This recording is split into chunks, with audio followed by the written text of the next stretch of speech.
Hey guys, this is Bandito Bane, the well-rounded nerd, the Super Spider-Man fan, and the Warhammer noob. And today we are going to do our very first Spider-Man review.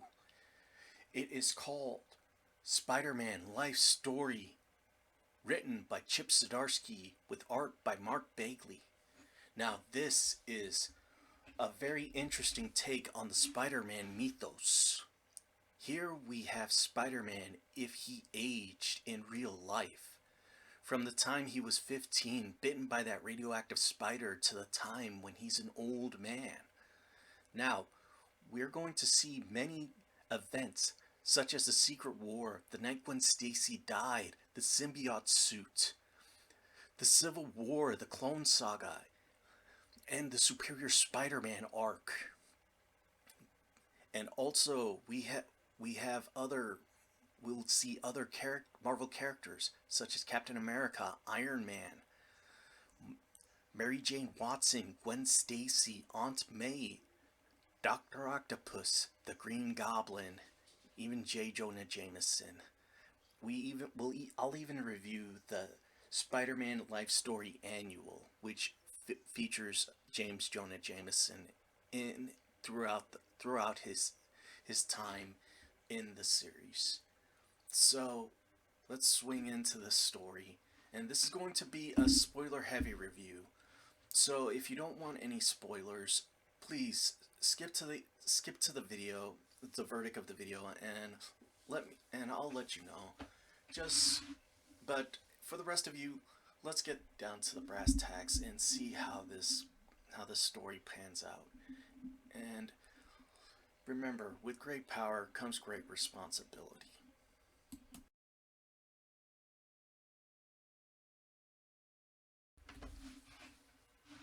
Now, the first chapter is the 60s. Spider Man is 19. He had his powers for 4 years. He's still regretting the death of his Uncle Ben. And he is doing everything in his power to right the wrongs that he did. He knew he couldn't save his Uncle Ben, but he could save everybody else. And we see him meeting we see him meeting Norman Osborn and Harry Osborn. And we also meet Eugene Warren, who is the Jackal in the regular Spider-Man arc. We also see Gwen Stacy as we see their budding romance. And this also all leads to him meeting Flash in his farewell party because he has enlisted to go to Vietnam. And while at first they were arguing, see seeing if they were because Flash had been Peter's bully throughout high school, but he seems to have matured a lot, and they both apologize. They bury the hatchet in a very touching scene. And Peter asks is he enlisting after what happened to his father in the Second World War. And Flash tells him it's what Spider-Man would do. Spider-Man inspired him to fight for his country and most likely do the right thing. So that really touched Peter because he was thinking about enlisting, and if he was up and since he's super powered, he knew that he could make it better. Already Iron Man is there, and this this has a later effect in the story as it goes on. And at the bar, he sees Norman, and Norman figures out that he is Spider-Man, and Peter figures out that he is the Green Goblin. Norman has put pumpkin bombs all over the bar, and he wants him to fight him. So they go outside, they have this big drag out fight, and Norman wants Peter to be his heir. He doesn't want Harry, he thinks he is weak, and he tries to force Peter to drink goblin serum. But Peter uses his ingenuity and he drops a Daily Bugle sign on top of Norman. And Norman was able, and this caused Norman to lose his memories of the Green Goblin. And later on, Peter is make Peter is trying to think if he should go to Vietnam and use his powers there. But then he meets Captain America, and he asks him this same question. And Cap says that he shouldn't enlist. He should stay here and fight the good fight here. People still need protection at home. And he's doing the good thing here. And so do the right thing and listen to your heart. And this inspires Peter to do the right thing as well with Norman, as he puts an anonymous tip to the police to tell them that Norman was the Green Goblin. Norman gets arrested. The police find his goblin lair. They also learn that he has no alibis to when the goblin appeared. We see that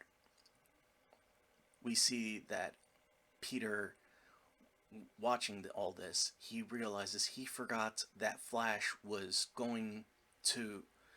He forgot that he was missing his train. He was missing the train that would take Flash to boot camp, and he tries to get there, but when he got there, Flash's train left 20 minutes ago, and he missed saying goodbye to his friend, possibly for the last time. He sees Gwen, and they have an argument, but Gwen sees his spider suit through his shirt, and she realized that he's Spider-Man. And that's basically the beginning of their marriage, which lasts until the 70s.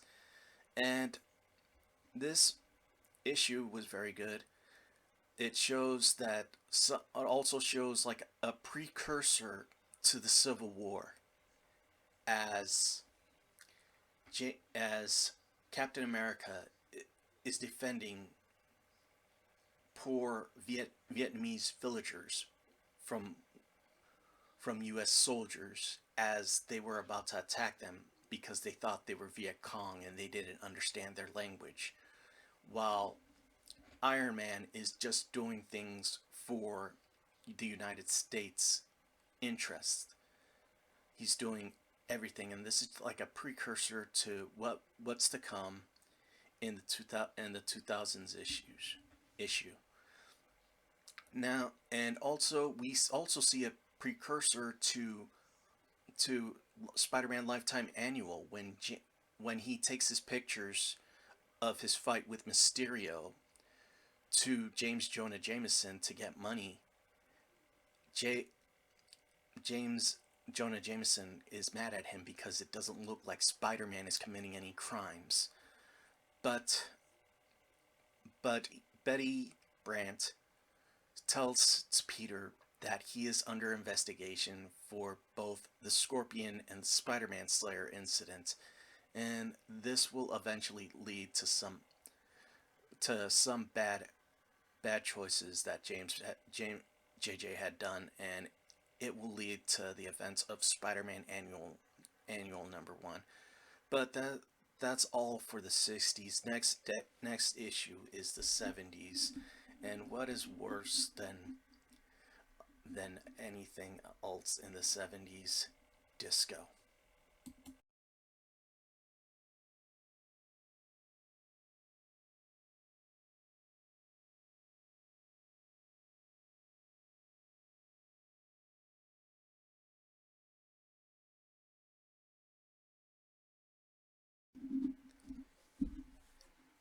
The book 2, the 70s, starts with Peter saying goodbye to Flash, as he died in 1974 due to the war.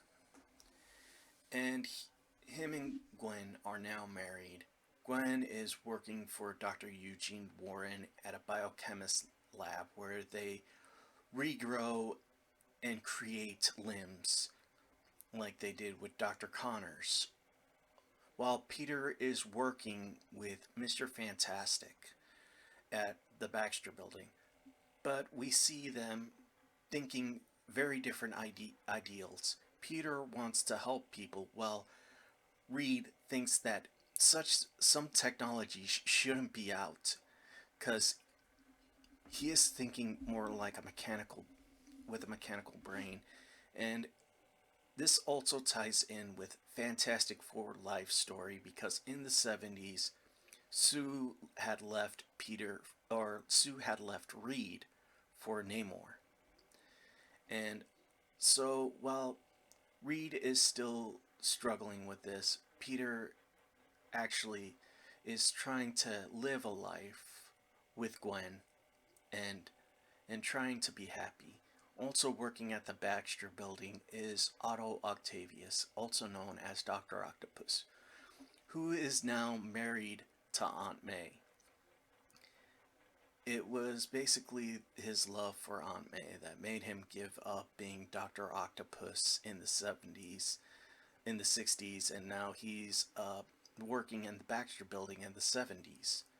But we don't, we also see, as Peter goes to Studio 54, we see Mary Jane.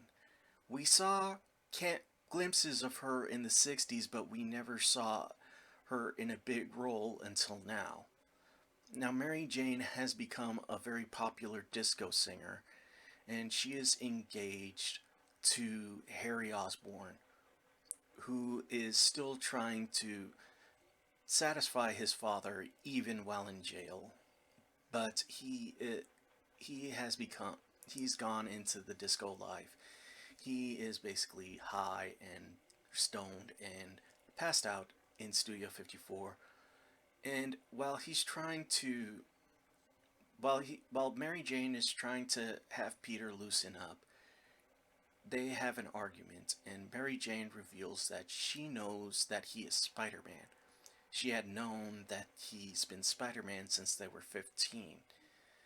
And she blames him for Flash's death because she thinks he should have been there. And this really hurts Peter, because he knew he had come to care about Flash a lot. And while Peter is venting, he ends up taking it out on Reed, and he brings up the fact that Sue left him for Namor, and this causes a rift between them, and Peter ends up leaving the Baxter Building.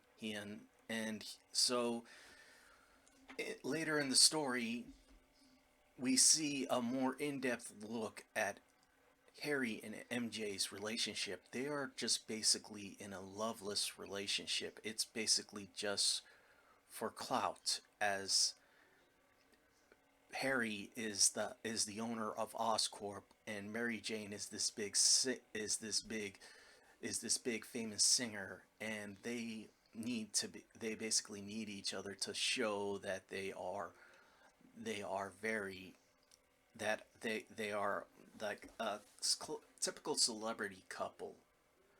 But there is no love in there. They just pretend to tolerate each other.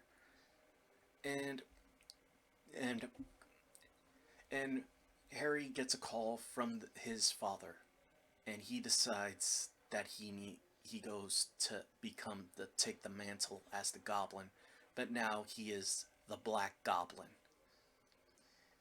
And he goes and attacks Dr. Warren's lab, because he didn't know. He told him of the plan that he was going to use.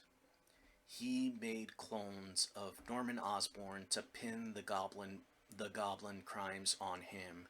He also made clones of Gwen Stacy and Peter Parker. While Peter and Harry fought each other, Harry blamed Peter for everything bad that happened to him, and he decided to take it out on him. And and well, Gwen was so shocked that she had a clone, she ran from Dr. Warren. So Harry decided to destroy the clones, and while Peter was able to save his own clone, the clones of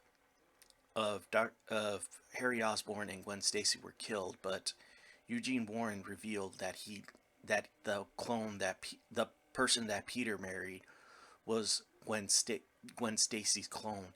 He wanted to keep the real Gwen Stacy until they could run away together, and Peter tried to go back and save her, but it was already too late.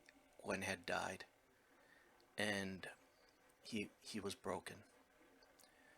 Harry went and disappeared, and while and while and it came out a year has passed, and the spider clone, who is now named Ben, and the the Gwen Stacy clone, who's now named Helen, decide to leave New York, go to Chicago, have a fresh start.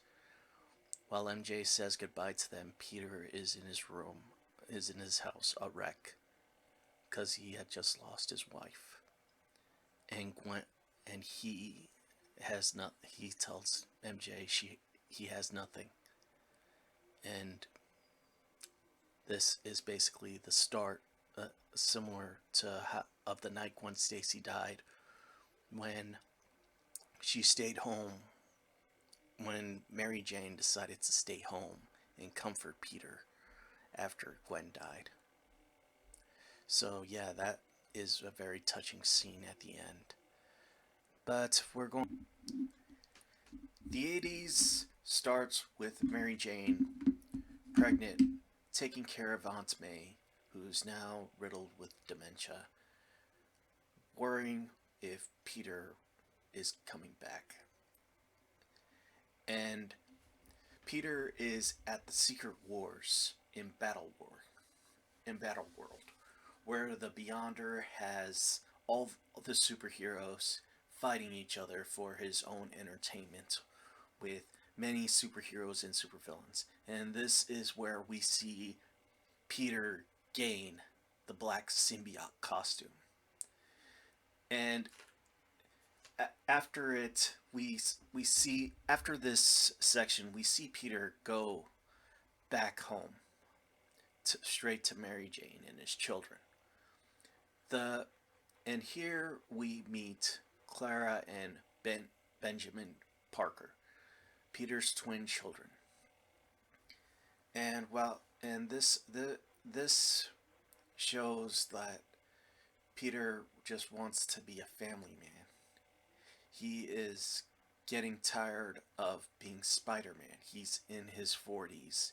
He now has a tech firm called Parker Industries, which I didn't really like from Dan Slott's run of Amazing Spider-Man, but here it kind of makes sense. Peter just wants to get something for the future and make it possible for his family to have a future. And since he is a big tech guy, he's able to use his knowledge of technology to help people, not only people, but help himself and his family.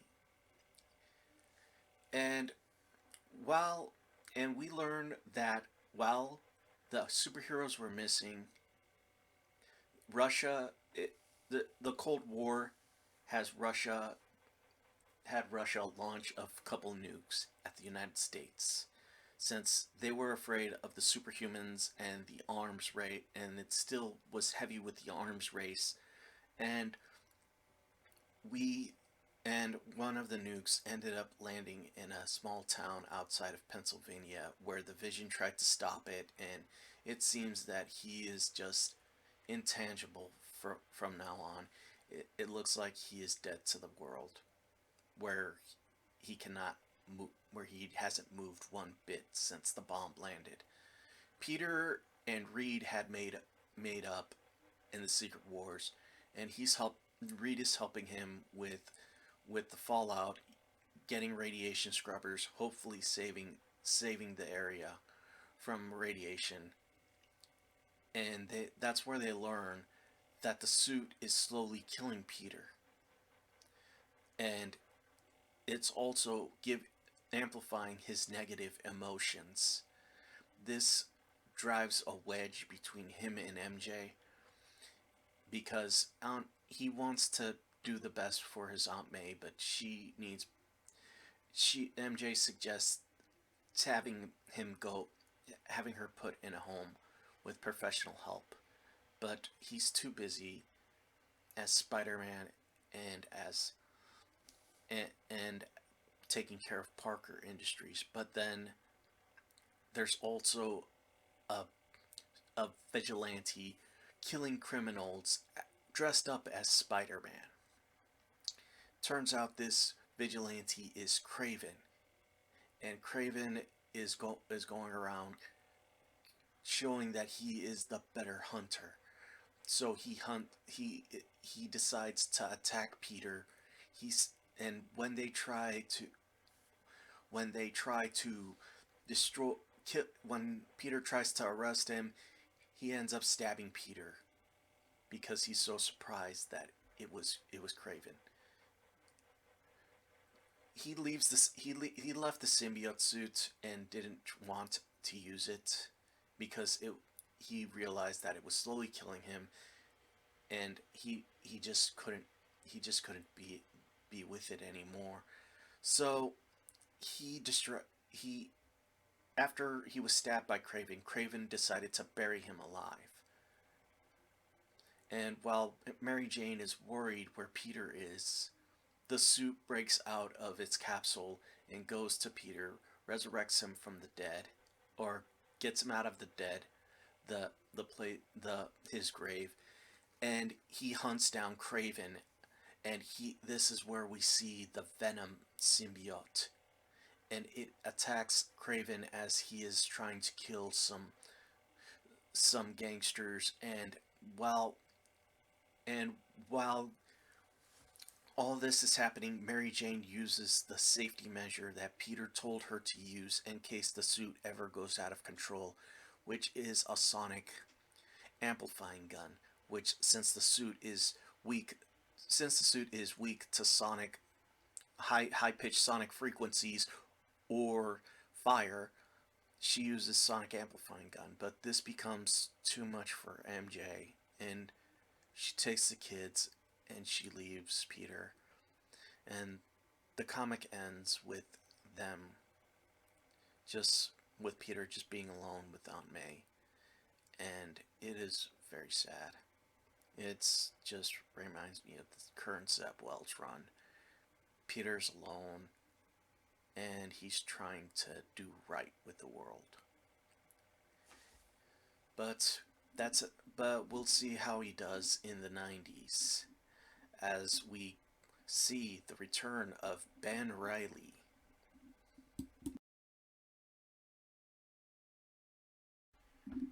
The 90s starts with a fire, and Ben Reilly is covering it as a photojournalist.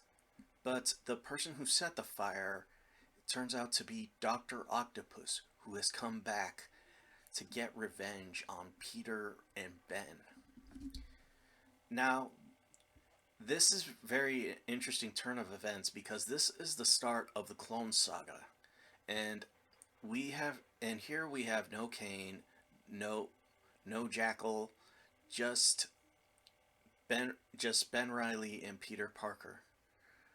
And it's a really good twist. I like this better than the original Clone Saga because the Clone Saga tried to retcon something with this new status quo that the person who had been Spider-Man all along was actually a clone, and Ben Reilly was the real Peter Parker.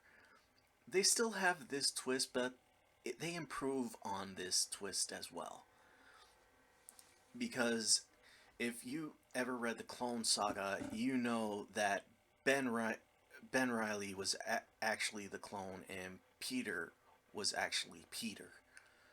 So after the after the fires in Chicago and Ben Riley ends up getting kidnapped, Peter is butting heads with Tony Stark as he is trying to do a corporate takeover of Parker Industries, but Peter still refuses. He wants to keep this company going for both his kids and Mary Jane, even though they are now divorced. And but he still has feelings for his family, including Mary Jane, because he keeps a picture of them on his desk and he looks at it every day.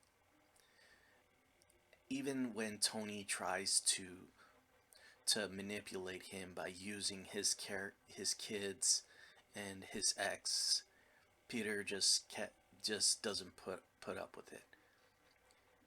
He gets a call with Jessica Jones, who get who is in a relationship with him, but this relationship is more of a physical relationship than love, because Peter can't give his heart to this woman, unfortunately, because he still cares too much for MJ.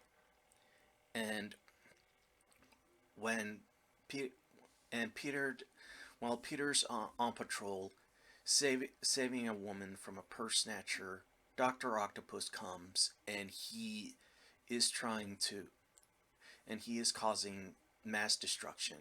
He throws a bus. Peter catches it. He throws two cars. Peter catches them, being so selfless.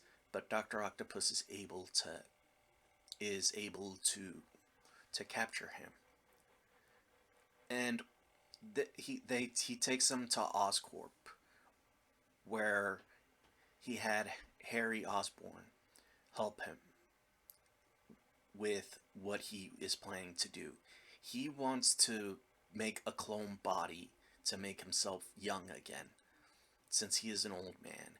And we learn that him and May divorced in the 80s, since or before the 80s even, since she said that he was quick to anger and he was always and she couldn't deal with his anger. But here, while Otto is going through the clones, since he wants to make a clone body to make himself younger again, he sees, or he thinks, or he believes that the clone was Peter and Ben was the real Peter Parker. This causes Ben to have a an entire attack where an entire mental breakdown where he blames Otto, he blames Warren, he blames Warren Emerson, he blames everybody, and he even almost starts throwing down with Peter. But Peter is able to calm him down. And while Peter is talking to him, Dr. Octopus tries to attack them, impaling them both with his tentacle. While Ben is able to get out of the way, Harry jumps in front of Peter, and Harry is fatally stabbed.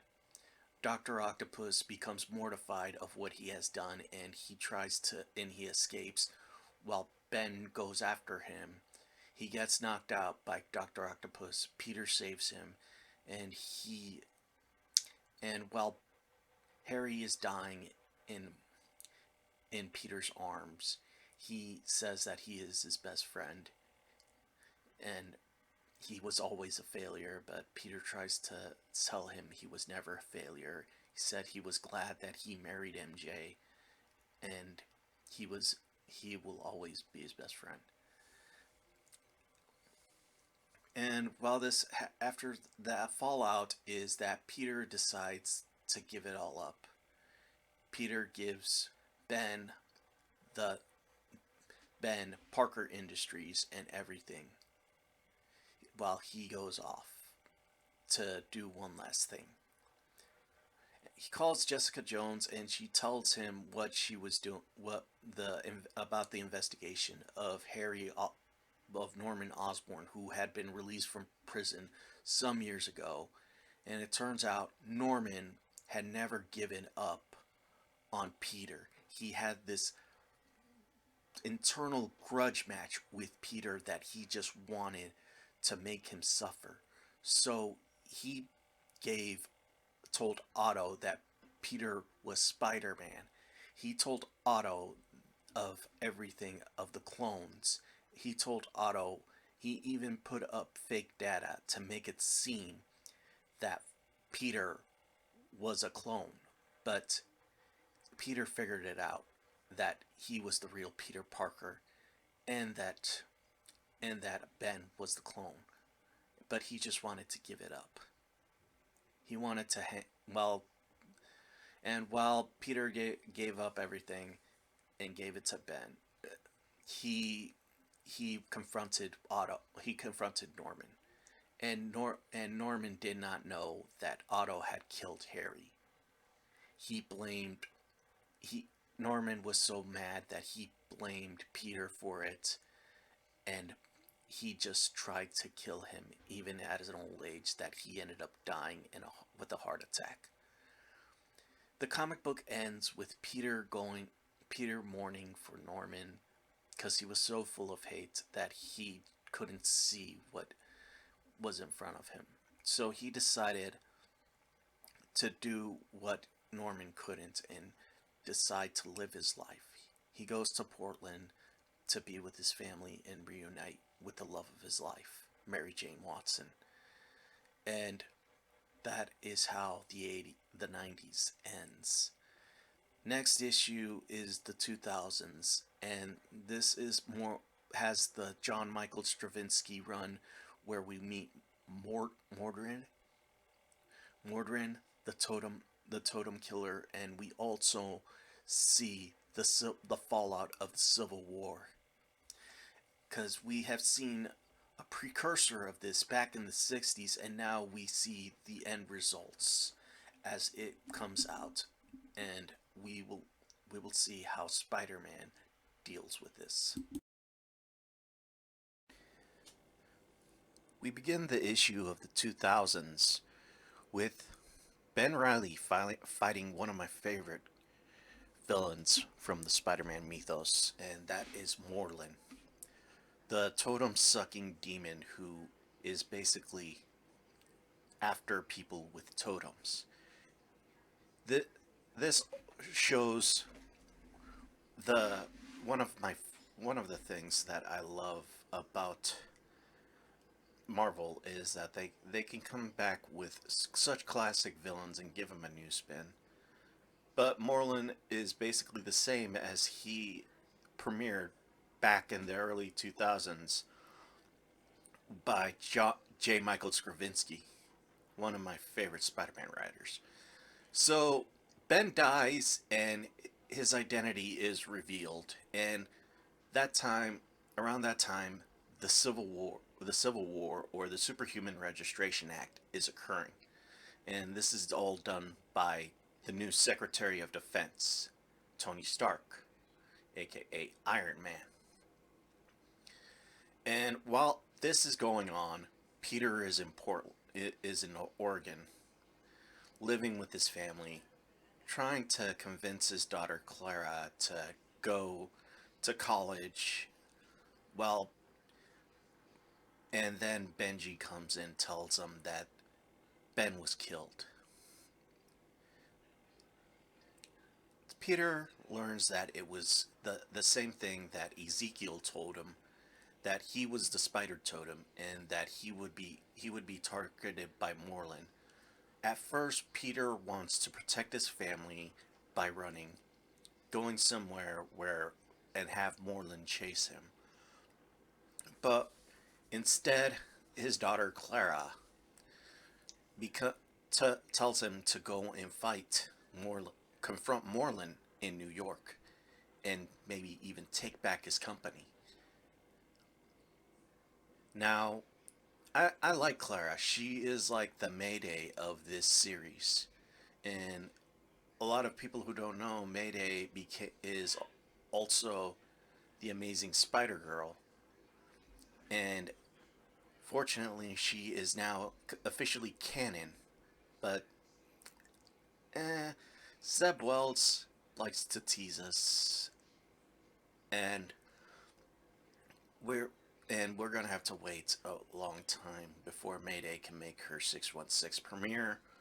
But till then, we Clara is our Mayday here, and she convinces Peter after because she saw her father save people during 9/11, and so he decides to go to New York and protect his family with everything he has. And while this is going on, Tony Stark is trying to capture Captain America and his secret Avengers. One turns out to be Daredevil, who ended up getting captured, but then he learns that Peter put it out on the Daily Bugle that is not that he is alive, and that Ben was a clone.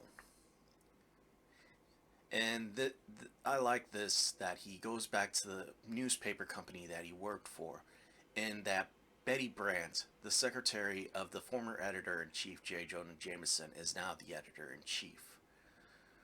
So we see Peter and Betty talking, and Peter goes to Parker Industries to try to make sure that it it will run and Tony won't try to take over.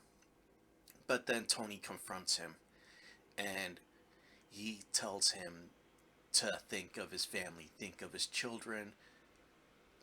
Peter tells him to drop dead, and the United States Avengers come and try to arrest Peter.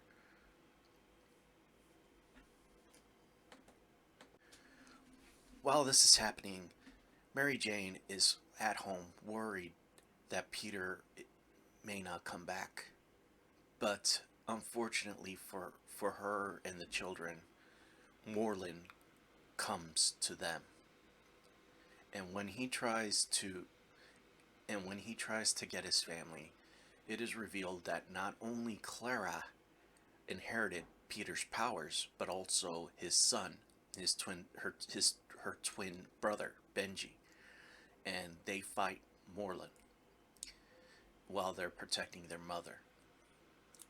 And while this is going on, Peter is fighting for his life, trying to make it to see another day. And then Captain America comes with his secret Avengers, and we see older versions of Luke Cage, Hawkeye, Cloak and Dagger, and other superheroes that took part during the Civil War when it was first made. And we see the same thing. Captain America and Tony Stark are fighting over ideals and everything. And Peter Parker goes back to his spider lair, gets a suit, and is able to to turn the tide of battle to the Secret Avengers' favor. But while this is happening, Moreland is fighting the Parker children, and while he grabs Mary Jane to feed off her, or not Mary Jane, he grabs Thea to feed off her. It was able to scratch him, and Benji learns his weakness. That when he is feeding, he is weak, he is vulnerable. So Benji makes the ultimate sacrifice and lets Moreland feed off him, and this allows Thea to hit him, and he got impaled on some branches which ultimately killed him. And this shows that not only Peter knows the knows the mark of sacrifice, but also his children. And I really enjoyed this part. Now, it, Benji is still alive, but he has aged at least a couple decades. So, and he he will have to walk with a cane, in which we'll see in the next issue. But Peter tells Cap that he can't fight in the Civil War anymore. This was only a one-time thing. He has a family. He wants to protect them. Cap tells him to go to his family and protect them because Tony will come for them. And Peter just decides that he is hanging up Spider-Man. And that's how the 2000s ends, with Peter being a hero again in the streets of New York, and him going home, deciding to go home to protect his family from the coming Civil War. And this was very good, very good, very good, beautifully written. Like, love the fact that MJ reverted back to being a worried wife, and how Clea and Benji interact with each other. Even though we don't see a lot of it, I would have loved to see more of it. But Morlun is still one of my favorite Spider-Man villains, and I really like that he appeared in this one series. But next one is the 2010s, and it is the final chapter. But we'll get to that soon.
The 2010s begins with Peter telling MJ about a dream he's been having lately, that he was reliving the moment that changed his life forever when Uncle Ben, when he let Uncle Ben's killer run by him.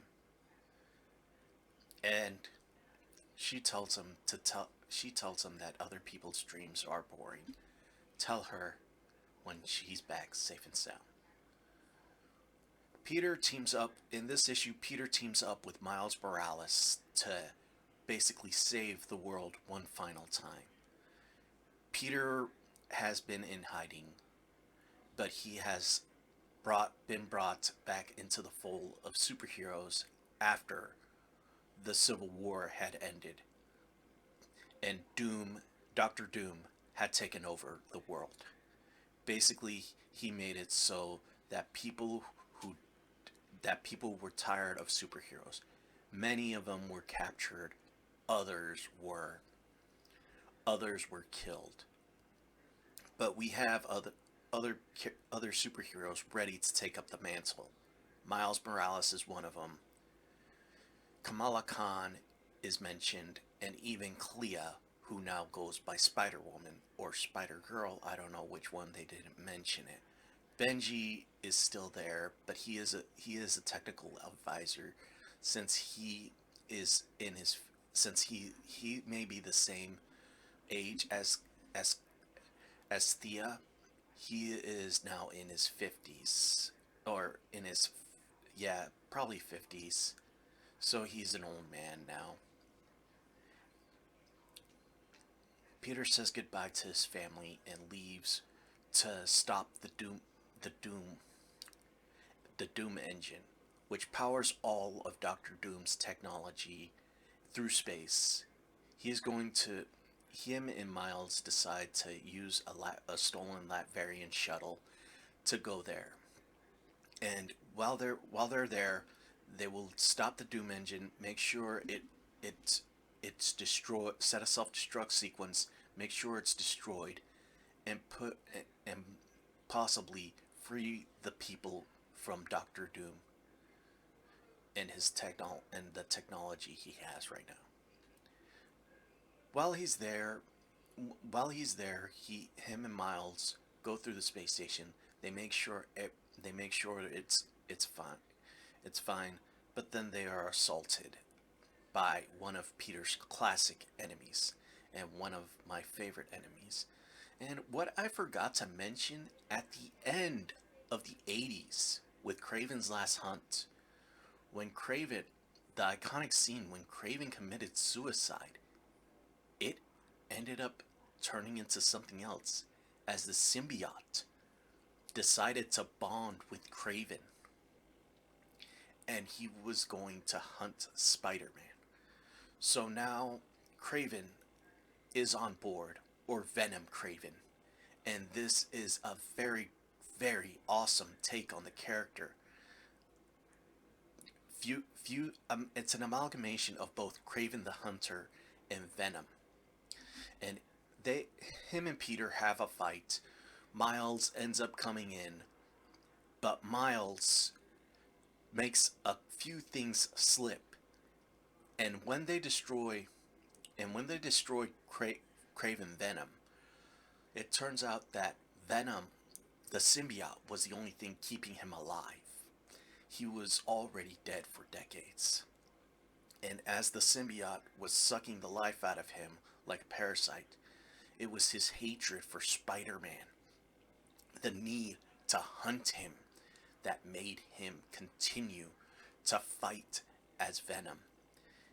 And with the symbiote loose in the space station, Peter realizes that Miles is not Miles. He is actually Otto Octavius. And this is when, with the Superior Spider-Man arc, for years, Otto has been Miles, and as he was hired by Doctor Doom to infiltrate the superheroes and learn where they were, except he decided to betray Doctor Doom, and he used his knowledge. He used Miles' body to prove that he is a better hero than his hated enemy, Spider-Man. With the fight on the Doomsday Pulse, which is actually the satellite station, or the Doomsday Arc, which actually has a which Peter used and is using a Doomsday Pulse, which will basically turn off all of Doctor Doom's technology. He learns that Miles is. The final story is Spider-Man Life Story Annual Number 1. And this was a one-time thing. This told the story from J. Jonah Jameson's perspective, and it encompasses all of the timelines. It goes from James Jonah Jameson being hated and resentful towards Spider-Man to coming back around and learning his mistakes, that he was just upset and he was looking for someone to punish for something he couldn't do himself. We learned that JJ wife was killed by a mugger who wore a mask, and that's why he hated people who wore masks. And that's why he always saw Spider-Man as a menace. But when he tried to bring him to justice, he tried it with the Scorpion. But the Scorpion went out of control and became a demented killer. Then he tried it with the Spider Slayer, but Spider-Man beat the Spider Slayer, and this ended up getting him put behind bars. From 1969 all the way to 2009, J. Jonah Jameson was in jail, and we see his obsession, how it's been tearing him apart, and throughout that time he's been writing his memoirs. At first, it was to villainize Spider-Man, but as he grew older, as he tried to reconnect with his son, he decided that it was just his obsession. We also meet his therapist called Helen Carroll, who is very important to J. Jonah Jameson as she becomes a main fixture. She helps him write his memoirs. She is able to have him see past his obsession and makes him want to do one more good thing. So J. Jonah Jameson puts in a call. He gets a new Spider Slayer suit, and he goes after his one mistake after he is released from prison in 2000. After he was released from prison, there he fights Matt Gordon to the death, and on top of the Daily Bugle, he is able to kill Matt Gordon, but with that, he ends up dying from a heart attack, knowing that he wrote the wrongs that he did. Helen Carroll goes to James Jonah Jameson's funeral along with and there she sees Peter Parker, but Peter recognizes her as Gwen Stacy, the clone of his dead wife, and she gives him the autobiography that J. Jonah Jameson gave him, wanted to be printed, and it shows how it came full circle from his obsession and his madness, wanting to see Spider-Man, to understanding that he just wanted to undo a wrong he did himself. She gives him the first issue, and we learn that her and Ben split up, and because Ben could not put Spider-Man down, as he was being the Scarlet Vigilante in Chicago, and she became hate supervillains. So she became a therapist and helped them try to get out, look past their obsessions in prison. And she did this for James, and it helped him see past the for James Jonah Jameson, and it helped him see past what everything he did, and he knows that he is to blame for everything, and he tried to make to make things right before he did. So now, so now he could finally rest a hero, knowing he did right. And this is the end of a great story. Spider-Man Life Story is such a great read. The final verdict is that this is such a good read. It has the right style of drama, action, and romance, and even some lifetime dilemmas. Chip Zdarsky really did a great job with this read. It shows Peter going from an eager young teenager to being an old man who just wants to protect his family. And this is why I love this book. Now, borrowing from another YouTube creator, Brian LSD, part who rates Spider-Man issues from one webhead being the absolute worst to five webheads to being the absolute best. I'm gonna go in a little way my version. So one thwap means you should skip this book. Five thwaps means you should pick this book up, story up, in wherever you can and read it. And I am going to give it four thwaps. While it is a great story, there are some slow parts and maybe not enough action for a Spider-Man book, but it is such a great read, and I wish it did go longer on some of these books. And I will strongly suggest that hopefully, maybe in the future, Chip Zdarsky will take over after Zeb Wells' run, because the after Zeb Wells' run is going to be the road to issue 1000, and I want to see Chip Zdarsky, someone who actually knows and can make the characters breathe in a way that I would love to see him do. He has done other works as The Spectacular Spider-Man and Shadow of the Spider, and I'm going to look those up, and I will give my own opinion on those. But till then, this has been the one. Don't forget, but this is all for now. So this is. Don't forget to like, share, comment, and subscribe. This has been Bandito Bane, the well-rounded nerd, the Super Spider-Man fan, and the Warhammer noob, saying keep playing and God bless.